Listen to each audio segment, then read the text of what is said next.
하나님 말씀은 사사기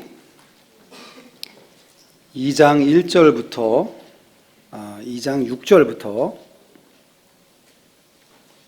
15절까지 말씀입니다. 사사기 2장 6절부터 15절. 제가 가진 성경은 구약 362쪽입니다. 사사기 2장 6절부터 15절까지의 말씀을 제가 봉독하겠습니다. 전에 여호수아가 백성을 보내매 이스라엘 자손이 각기 그들의 기업으로 가서 땅을 차지하였고, 백성이 여호수아가 사는 날 동안과 여호수아 뒤에 생존한 장로들 곧 여호와께서 이스라엘을 위하여 행하신 모든 큰 일을 본 자들이 사는 날 동안에 여호와를 섬겼더라. 여호와의 종 눈의 아들 여호수아가 110세에 죽음에 무리가 그의 기업의 경내 에브라임 산지 가하스산 북쪽 딥낫 헤레스에 장사하였고, 그 세대의 사람도 다 그 조상들에게로 돌아갔고, 그 후에 일어난 다른 세대는 여호와를 알지 못하며 여호와께서 이스라엘을 위하여 행하신 일도 알지 못하였더라. 이스라엘 자손이 여호와의 목전에 악을 행하여 바알들을 섬기며 애굽 땅에서 그들을 인도하여 내신 그들의 조상들의 하나님 여호와를 버리고 다른 신들 곧 그들이 주위에 있는 백성의 신들을 따라 그들에게 절하여 여호와를 진노하게 하였으되, 곧 그들이 여호와를 버리고 바알과 아스타롯을 섬겼으므로 여호와께서 이스라엘에게 진노하사 노략하는 자의 손에 넘겨주사 그들이 노략을 당하게 하시며, 또 주위에 있는 모든 대적의 손에 팔아 넘기심에 그들이 다시는 대적을 당하지 못하였으며, 그들이 어디로 가든지 여호와의 손이 그들에게 재앙을 내리시니 곧 여호와께서 말씀하신 것과 같고 여호와께서 그들에게 맹세하신 것과 같아서 그들의 괴로움이 심하였더라. 아멘. 오늘 말씀의 제목은 여호수아 세대와 또 다른 세대. 여호수아 세대와 또 다른 세대라는 말씀의 제목으로 말씀을 증거하고자 합니다. 여호수아 세대는 하나님을 잘 섬겼고, 그 다음 세대는 하나님을 속히 떠나는 세대였습니다. 그런데 여호수아 세대라고 오늘 성경은 표현하고 있고, 그리고 다음 세대라고 해서 믿음의 계대가 이어져 내려가는 다음 세대라고 표현하고 있지 않고 다른 세대라고 표현하고 있습니다. 다른 세대. 10절 중반절에 보면 10절부터 10절을 제가 읽으면요, 그 세대의 사람도 다 그 조상들에게로 돌아갔고 그 후에 일어난 다른 세대는 여호와를 알지 못하여 여호와께서 이스라엘을 위하여 행하신 일도 알지 못하였더라. 그래서 여호수아 세대가 되고 그 다음에 다음 세대가 되어서 믿음의 계대가 이어져 내려가야 될 것인데, 믿음의 계대가 내려가지 못하고 단절되고 끊어지고 또 다른 세대, 전혀 다른 세대가 나타나서 큰 어려움을 당한 내용, 이 내용을 통해서 오늘 여호수아 세대의 특징은 무엇이고 그 다른 세대, 그 다음 세대라고 할 수 있는 다른 세대의 특징은 또 무엇인지 살펴보므로 우리가 어떻게 신앙생활을 해야 될지 우리 자신을 좀 살펴보고 비추어 보는 그러한 시간을 갖기를 원합니다. 모세를 통해서 출애굽을 했죠. 어떻게 보면 모세 때부터 시작을 해서, 그게 전에도 물론 세대가 있었겠지만 그때부터 기준으로 한다고 한다면 모세의 그 시대, 출애굽했던 그 시대를 1세대라고 할 수 있습니다. 1세대. 그 1세대가 광야에서 불순종함으로 20세 이상 되는 사람들이 광야에서 다 죽고 맙니다. 그 다음에 제2세대라고 할 수 있는 여호수아 세대, 물론 여호수아는 나이는 많았지만 그 백성들은 20세 이하였기 때문에 40년이 지난 다음에 가나안 땅에 들어갔으니까 그때의 최고령자가 60세쯤 이렇게 됐을 것이고, 그때 막 갓 태어난 아이들은 40세쯤 됐을 것이고, 중간에 도중에 태어난 아이들은 더 어린 그런 세대도 있었을 것입니다. 어쨌거나 이 여호수아 세대는 그 다음 세대라고 할 수 있습니다. 전쟁을 통해서 가나안 땅을 정복한 세대. 그리고 그 다음 세대는 전쟁이 다 종료가 되고 땅도 다 어느 정도 차지하고 어느 정도 안정이 된 상태에서 여호수아의 다음 세대를 3세대라고 우리가 생각할 수 있겠습니다. 1세대는 모세 시대, 2세대는 여호수아 세대, 3세대는 여호수아 다음 세대. 그렇게 우리가 볼 수 있겠는데, 문제는 여호수아 시대에는 하나님을 잘 섬겼는데 그 다음 세대는 속히 하나님을 떠났다는 사실입니다. 그럼 여호수아 세대의 특징이 무엇인가? 특징 3가지 오늘 본문에 나와 있는 대로 증거하고자 합니다. 첫 번째 특징은 어떤 특징이냐면 영적 전쟁을 치렀던 세대입니다. 여호수아 세대는요, 치열했던 세대예요. 여호수아가 가나안 땅을 정복하는데 순순히 가나안 땅을 토착민들이 원주민들이 순순히 내줬겠습니까? 아마 목숨을 걸고 그 땅을 지키려고 이 가나안 족속들도 했을 것입니다. 그런 사람들을 대상으로 싸워서 정복해서 전쟁에서 얻은 땅이 가나안 땅입니다. 그 가나안 땅을 정복하느라 큰 전쟁 가운데에 이들이 있었고, 이 전쟁은 그저 육신적인 어떤 침략 전쟁이 아니고 하나님께서 말씀대로 가나안 땅을 통하여서 이스라엘 백성에게 주리라고 약속하신 그 땅을 차지하기 위한 거룩한 전쟁이라고 할 수 있습니다. 그 전쟁을 했던 그 시대의 사람들, 한번 여러분 생각해 보십시오. 여러분의 남편이 전쟁터에 나갔습니다. 여러분의 아들이 전쟁터에 나갔습니다. 가나안 땅을 정복하기 위해서. 여러분들이 이스라엘 백성이라고 한다면 여러분들의 아들과 여러분의 남편이 전쟁터에 나갔어요. 가정에서 뭐 했을까요? 아마 기도했을 것 같아요. 기도하면서 하나님, 이 전쟁이 잘 끝나게 해주시고 전쟁에 승리하게 해주시고 사랑하는 우리 아들과 사랑하는 우리 남편이 안전하게 돌아오게 해주시옵소서. 기도하지 않았을까요? 여러분 같으면 어떻게 하셨겠습니까? 아마 기도했을 거예요. 기도하고 하나님께 매달리고 하나님 의지하고, 그러면서 한편으로는 죄를 많이 지으면서 살았을까요? 그렇지도 않았을 것 같아요. 지금 우리 가족 모두가 지금 전쟁에 휘말려 있는 상태인데 더 거룩하게, 더 말씀 순종하면서, 더 기도하면서, 더 신앙생활 잘하면서 그렇게 시간들을 보냈을 것입니다. 전쟁 중에는요, 참 사느냐 죽느냐의 싸움입니다. 내가 죽이지 않으면 내가 죽는 거예요. 그런 치열한 전쟁터에, 전쟁 가운데 있었던 이스라엘 백성들, 이들이 어찌 보면 영적인 전쟁 가운데 그들이 있었기 때문에 하나님을 잘 섬길 수 있었습니다.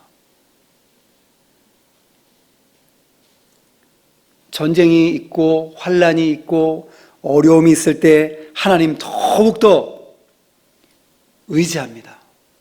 그래서 여호수아 23장과 24장에 보면 여호수아의 유언 설교가 나옵니다. 그러면서 그 설교의 요점은 그거예요. 하나님 말씀을 잘 순종하고 하나님을 청종하고 계명을 순종하고 나아가면 복을 받을 것이고, 그렇지 않고 우상 숭배하고 불순종하고 하나님을 멀리 떠나면 그때는 심판과 저주가, 그러니까 징계가, 심판과 저주라는 말은 조금 더 우리가 좀 조심해야 되는 표현이기 때문에 징계를 너희가 받을 것이다. 하나님의 진노하심을 입을 것이다. 그게 요약이에요. 이 요약은 신명기에도 마찬가지입니다. 신명기가 34장 긴 신명기가 있는데 이것이 모세의 죽기 전에 했던 유언 설교예요. 고별 설교. 거기에 보면 핵심적인 내용은 그거예요. 잘해라. 하나님 말씀 잘 순종하고 나는 천국 가지만 너희들은 남아서 하나님 말씀을 잘 순종하고 하나님의 목소리를 청종하고 우상 숭배하지 말고 계명을 잘 지키고 그러면 너희가 형통할 것이다. 그렇지 않으면 너희에게 하나님의 진노하심이 있을 것이다. 그 내용이에요. 그래서 여호수아가 딱 이렇게 선언하죠. 오직 나와 내 집은 여호와를 섬기겠노라. 여호수아 24장 15절에 그렇게 여호수아가 딱 자기 자신이 앞으로도 계속 하나님을 잘 섬길 것에 대해서 말씀하고 있어요. 그런 다음에 계속해서 여호수아 24장 24절에 보면 계속해서 이 잘 섬겨라, 하나님을 잘 섬겨라는 내용 나오면서 그 다음에 백성들에게 그것을 권면하니까 백성들이 뭐라고 대답하냐면 여호수아 24장 24절입니다. 백성이 여호수아에게 말하되 우리 하나님 여호와를 우리가 섬기고 그의 목소리를 우리가 청종하리이다 하는지라. 백성들이 대답을 잘했어요. 내가 하나님을 잘 섬기고 하나님의 목소리에 귀를 기울이고 청종하겠습니다. 그렇게 고백했던 세대가 어떤 세대냐면 바로 여호수아 세대, 그 여호수아와 그 백성들, 그 시대의 사람들이었습니다. 우리가 여기서 생각해 봐야 될 것은 여러분, 그러면 영적 전쟁이 있어야 우리가 좀 하나님을 잘 섬길 텐데 여러분, 영적인 전쟁이 여러분에게 있습니까? 여러분, 영적인 전쟁을 지금 하고 있습니까? 영적 전쟁이 뭔데요? 라고 반문하시는 분도 있을지 모르겠습니다. 우리가 육신의 싸움이 아니라 영적으로 우리는 죄와 마귀와 싸우는 전쟁 가운데 일평생을 사실은 보이지 않는 영적인 전쟁 가운데 살아가고 있습니다. 말씀을 순종할 것인가? 말씀을 순종하지 않을 것인가? 하나님을 섬길 것인가? 내 고집과 내 자신과 우상을 섬길 것인가? 이 둘 사이에 갈등과 충돌이 막 일어나죠. 로마서 8장에도 우리 마음속에서 이 영적인 전쟁이 막 일어난다고 표현하고 있습니다. 하나님의 법을 섬기는 것과 내 마음대로 하고 싶은 죄의 법을 섬기는 것, 둘 사이에 충돌이 일어난다고 그랬는데 이 충돌이 여러분 있어야 됩니다. 살아있다고 한다면, 우리가 살아있는 믿음이라고 한다면 여러분 영적인 전쟁 가운데에 여러분들이 있어야 돼요. 치열하게 꼭 뭐 살라는 그런 말씀은 아니고요. 영적인 민감성을 가지고 나의 삶 속에서 항상 하나님이 하시는 손길과 마귀의 역사를 구분해 가면서 둘 사이에 막 전쟁이 있을 때에 하나님의 것을 선택하는 그런 우리가 되어야 되겠습니다. 고난이 참 괴로운 일입니다. 고난 좋아하는 사람 저를 포함해서 아무도 없습니다. 다 형통했으면 좋겠습니다. 다 편안했으면 좋겠습니다. 평안하고 아프지도 않고 문제도 없고 가정도 형통하고 잘 되고 다 바라는 바입니다. 그러나 고통과 고난과 전쟁과 어려움과 환난이 우리에게 주는 큰 교훈도 있습니다. 뭐냐면 어려움과 환난이 있을 때에 더욱더 하나님을 의지하게 된다는 사실입니다. 어려움이 있을 때 하나님을 의지하고 이스라엘 백성들이 마치 전쟁터에 아들과 아버지와 또 남편을 전쟁터에 보내놓고 나서 그들이 하나님을 섬겼던 것처럼 우리가 큰 어려움을 만나면 긴장해요. 정신 차립니다. 하나님을 섬겨요. 기도해요. 그렇기 때문에 고난도 알고 보면 사실 큰 유익인 것입니다. 그런데 그 다음 세대는 어땠는가? 여호수아 세대와 그 또 다른 세대, 그 다음 세대는 그만 하나님을 떠나버렸습니다. 왜냐하면 그들은 전쟁이 없었거든요. 영적 전쟁이 이미 거의 종료가 됐고 그 부모 세대가 차지한 땅에서 이들은 살아가는 거예요. 별로 고난과 갈등이 없어요. 어찌 보면 이것이 우리의 전 세대와 지금 자녀 세대를 보는 것과 같습니다. 우리의 부모님의 세대는 어떤 세대였습니까? 배가 고프고 뭔가 부족하고 먹을 것 걱정을 해야 되는 그런 세대였습니다. 전쟁의 세대. 6.25 전쟁이 있었죠. 그 참혹하고 참담한 전쟁을 경험했던 세대들. 자녀들을 위해서 기도했습니다. 우리 자녀들은 좀 잘 좀 먹고 살고 어려움 당하지 않게 해주세요라고 기도했습니다. 그리고 기도가 또 응답이 됐어요. 근데 문제는 잘 먹고 살고 편안하게 살고 문제가 없고 전쟁도 없고 그러다 보니까 이 자녀 세대가 하나님을 떠나는 일이 벌어집니다. 부모님은 환난과 어려움 가운데 하나님을 잘 섬겼는데 자녀 세대로 갈수록 믿음이 물론 좋아지는 경우도 있지만 극히 일부분인 것 같아요. 뒤로 갈수록 믿음이 sok 떨어져요, 자꾸. 부모님은 예배당 나와서 예배드리고 기도하고 하는데 자녀들은 그만 예배당에 나오지도 못하고 신앙생활 하지도 않고 그냥 그렇게 살아가는 우리 자녀들이 또 많이 있지 않습니까? 그래서 우리가 영적인 전쟁 치르지 않은 이 세대는 과연 그럼 어떻게 해야 하는 것인가? 뭐 전쟁을 치르라는 말인가? 그런 말씀이 아니고요. 우리는 만일에 지금 영적인 전쟁을 치르지 않는다고 한다면 영적인 전쟁을 선포해야 됩니다. 선포. 우리 자신도 영적인 전쟁을 선포해야 돼요. 하나님, 오늘부터 제가 말씀 순종하고 죄와 싸워서 이길 수 있는 은혜를 주시옵소서. 히브리서에 보면 피 흘리기까지 너희가 싸우지 않았다고 그랬어요. 정말 죽기 살기로 덤비는 사람 제일 무서운 사람입니다. 죽음을 두려워하지 않고 달려드는 사람은 여러분 도망가야 돼요. 그런 사람하고 싸우면 큰일이 나는 겁니다. 우리 죄와 마귀와 죽기 살기로 정말 영적인 전쟁 가운데 선포하고 그것을 분별하며 나아가기를 사모하고 오늘부터 여러분이 그렇게 나간다고 한다면 영적으로 이제 분별이 될 겁니다. 하나님의 일이 어떤 것이고 마귀의 일이 어떤 것이고 죄가 내 속에 있는 죄가 어떤 것인지 여러분 발견할 수 있을 것입니다. 이순신 장군이 나오는 영화 명랑, 그 다음에 노량이라는 영화가 나왔는데 명랑이라는 영화를 제가 본 적이 있는데요. 거기 보면 명랑해전을 나가는 그 군사들 앞에 놓고선 막사에 불을 다 질러요. 집에 다 그 군인들이 사는 집 있지 않습니까? 막사 불을 다 질러요. 이순신 장군이 그러면서 뭐라고 하냐면 너희는 살아 돌아올 생각하지 말아라. 돌아올 집도 없다. 아무것도 없다. 죽기를 각오하고 싸워라. 그래서 죽고자 하는 자는 살겠고 살고자 하는 자는 죽으리라. 믿음이 없는 이순신 장군이었지만 그러나 우리 성경에 보니까 요한복음 12장 25절에도 비슷한 말씀이 나오는데 자기의 생명을 사랑하는 자는 잃어버릴 것이요 이 세상에서 자기의 생명을 미워하는 자는 영생하도록 보존하리라. 자기의 생명, 육신의 생명이에요. 이 육신의 생명 때문에 이것이 우상이 돼가지고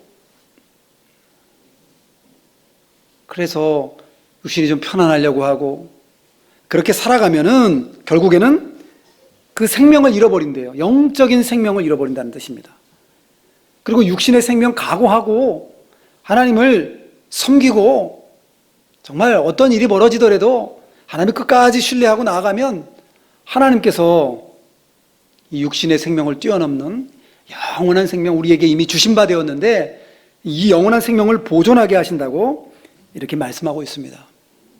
그래서 우리가 영적인 싸움 가운데 여러분 만일 싸움이 없다고 한다면 이상한 거예요. 그렇잖아요? 여러분 삶 속에서 경건하게 살고자 하는 자는 핍박이 있다고 그랬습니다. 만일에 우리의 삶 속에서 아무 무슨 믿음 때문에 부딪히는 게 없다? 그러면 정말 이거 생각해 봐야 됩니다. 내가 많이 타협해서 그래요. 그냥 이래도 좋고 저래도 좋고 그냥 따라가는 거죠. 그러면 타협하기 때문에 전쟁할 일이 없습니다. 그러나 우리는 전쟁해야 돼요. 영적으로 마귀와 싸워야 되고 죄와 싸워야 됩니다. 환난과 어려움을 당하고 있다고 한다면 낙심하지 마십시오. 왜냐하면 환난 가운데서 하나님의 은혜를 주시고 하나님을 간절히 의지하고 사모할 수 있는 환경을 우리에게 만들어주신 것이 사실은 감사해요. 편안하면 하나님을 떠나고 문제가 있으면 하나님께 매달려요. 사람의 이 부패한 그 성질이 그러합니다.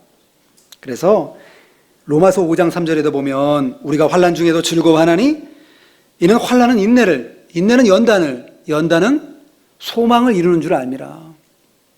환난이 있을 때 인내하게 되고 연단받게 되고 마침내 영원한 천국과 나를 구원해 주실 하나님에 대한 소망을 끝까지 붙들게 된다는 말씀입니다. 고린도후서 6장 2절에도 보면 내가 은혜 베풀 때에 너에게 듣고 구원의 날에 너를 도왔다 하셨으니 보라 지금은 은혜 받을 만한 때요 보라 지금은 구원의 날이로다.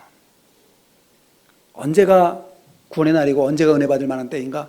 은혜가 필요할 때, 은혜가 아니면 살아갈 수가 없을 때, 그때가 은혜 받을 만한 때입니다. 우리가 은혜를 사모하며 환난과 어려움 가운데 있을지라도 여러분 낙심하지 말고 영적인 전쟁을 잘 치러나가는 여러분이 되시기를 바랍니다. 두 번째 여호수아 세대의 특징은 뭐냐면 체험적인 믿음이 있는 세대였어요. 체험적인 믿음. 오늘 6절에 보면 전에 여호수아가 백성을 보내매 이스라엘 자손이 각기 그들의 기업으로 가서 땅을 차지하였고 영적인 전쟁이 있었던 세대였다는 말씀이죠. 7절에 보면 백성이 여호수아가 사는 날 동안과 여호수아 뒤에 생존한 장로들 곧 여호와께서 이스라엘을 위하여 행하신 모든 큰 일을 본 자들이 사는 날 동안에 여호와를 섬겼더라. 이스라엘을 위하여 행하신 모든 큰 일을 본 자들, 이스라엘을 위하여 행하신 모든 위대하고 놀라우신 일들을 경험한 사람들, 이 사람들이 어떤 세대냐면 바로 여호수아 세대의 사람들입니다. 처음서부터가 하나님의 기적으로 시작해요. 물론 모세 시대에도 10가지 재앙 자체가 기적이고요. 홍해를 건너죠. 구름기둥과 불기둥으로 인도하시죠. 반석에서 물을 내시죠. 만나와 메추라기를 내려주시죠. 하나하나가 너무나 놀라운 역사죠. 여호수아 세대에 들어와서 첫 번째 하나님이 하시는 일은 뭐냐면 요단강을 건너게 하시는 역사입니다.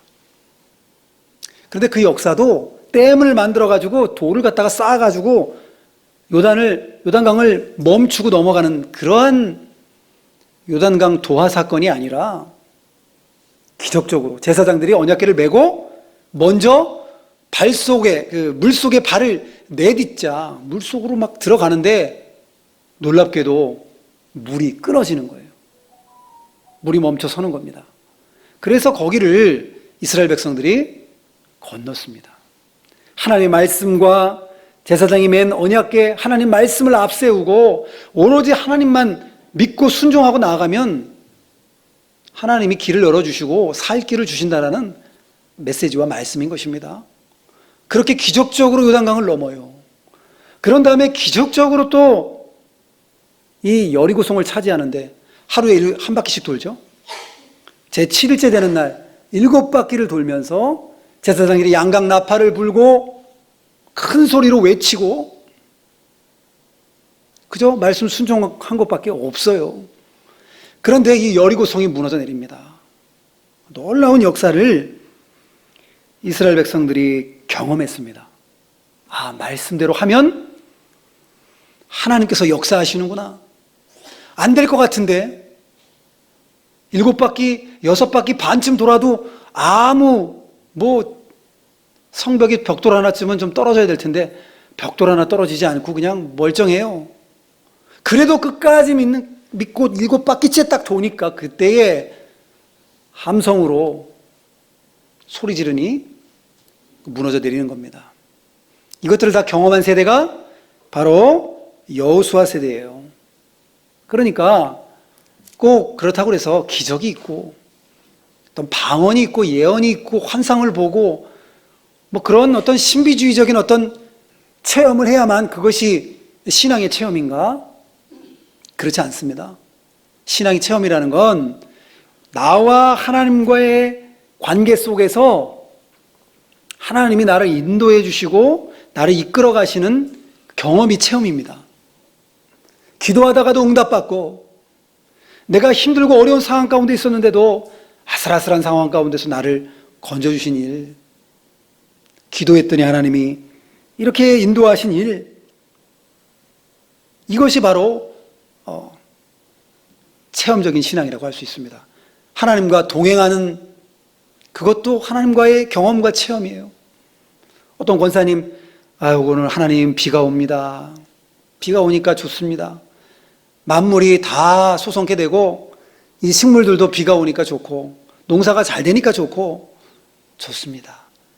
제 마음도 촉촉해져 가지고 회개의 눈물을 흘리게 하여 주시고 감사의 눈물을 흘리게 하여 주시고 메마른 저의 영혼에도 단비가 내려서 하나님을 잘 섬기게 해 주시옵소서.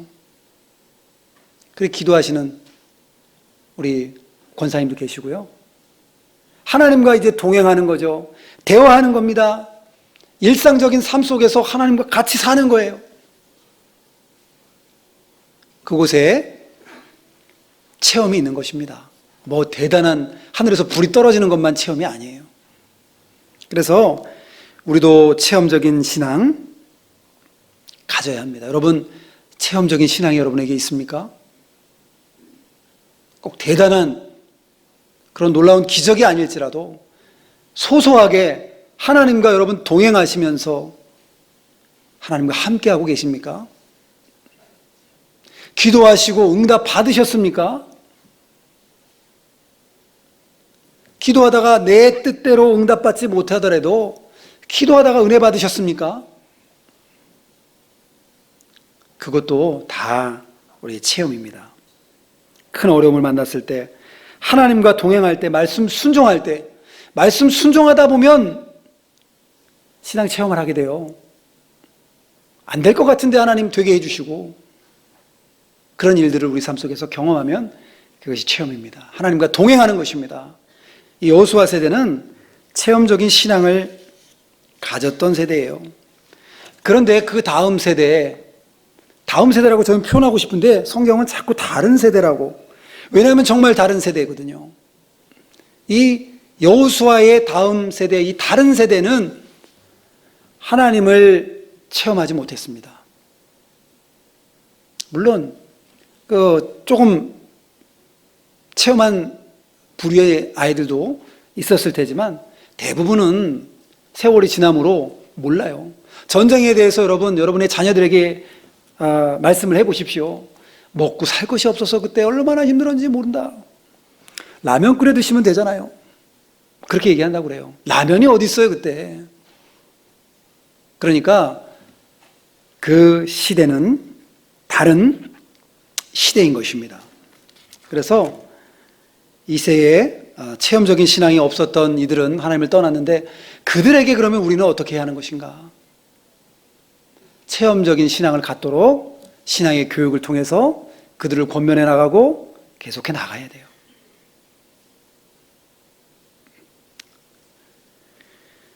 자, 여호수아 때에 보면, 신명기 때에 보면은 그 모세가 그들을 가르치기 위해서 고별 설교를 하는데 34장이나 됩니다. 얘들아, 내가 어렸을 때, 내가 어린 게 아니라 모세가 출애굽할 때에 그때의 10가지 재앙으로 이렇게 인도하셨고 쭉 설명을 하면서 과거에 있었던 일들을 쫙 설명을 해요. 가르쳐요. 다음 세대에게 교육해요. 계속 교육합니다. 무려 34장이나 기록되어 있어요. 그런데 여호수아 다음에 여호수아의 신명기가 하나 더 들어가 있으면 좋겠는데 성경에는 그게 없습니다. 한 2장 정도 여호수아가 유언적으로 하신 말씀이 나와요. 그렇게 따져본다고 한다면 여호수아 때에 참 잘했지만 조금 부족한 것이 무엇인가? 신앙교육을 좀 제대로 하지 못한 것은 아닌가? 그들이 체험적인 신앙이 없고 영적인 전쟁이 뭔지 모른다고 한다면 그들에게 계속 교육해야 할 것입니다. 가르쳐줘야 돼요. 신앙을 전수해줘야 돼요. 물론 열왕기 그 서에 보면 좋은 왕이 있는데 아들 때 왕이 그렇게 악한 왕이 나와가지고 이럴 수가 있나. 그렇게 악한 아버지 왕이 있었는데 그 아들이 어쩜 이렇게 또 좋은 왕이 나왔나. 우리 뜻대로 잘 안 되죠. 우리 자녀들도 우리 뜻대로 잘 안 됩니다. 그러나 우리가 해야 될 것은 기도하며 그래도 가르쳐야 돼요. 가르치면 그래도 씨를 뿌리면 그래도 나는 게 있고 안 나는 게 있고, 그런데 아예 뿌리지 않으면 나는 것조차가 없는 것입니다. 우리 자녀들에게 신앙교육을 해야 돼요. 눈의 아들 여호수아는 모세를 수종드는 종이었습니다. 모세를 계속 따라다녀요. 눈의 아들 여호수아가 수종드니라. 계속 성경에서는 옆에 눈의 아들 여호수아가 계속 모세를 따라다녔다고 기록하고 있습니다. 그런데 놀랍게도 여호수아에 보면 여호수아의 종 누구는 여호수아를 따라다녔다는 표현이 안 나와요. 이건 뭐냐면 여호수아가 그 다음 지도자를 잘 선별해서 교육해서 세우지 못했다라는 말씀도 됩니다. 우리의 자녀들을 위해서 우리는 잘 교육해야 할 것이고 다음에 지도자를 잘 또 양육해서 마치 모세 다음에 여호수아 또 엘리야 다음에 엘리사가 있듯이 계속해서 우리가 지도자들도 잘 세워야 되고 자녀들도 잘 교육해 나가는 그런 일들을 우리가 해나가야 될 것입니다. 그래서 여호수아 세대는 하나님을 잘 섬겼어요.